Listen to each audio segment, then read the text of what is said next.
এখানে কলা কিনে নিয়ে এসেছি দুইখানা,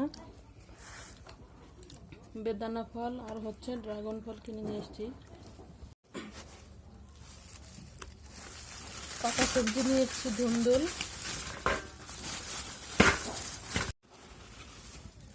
এক মোটা লাল শাক আর হচ্ছে কাঁচা কলা।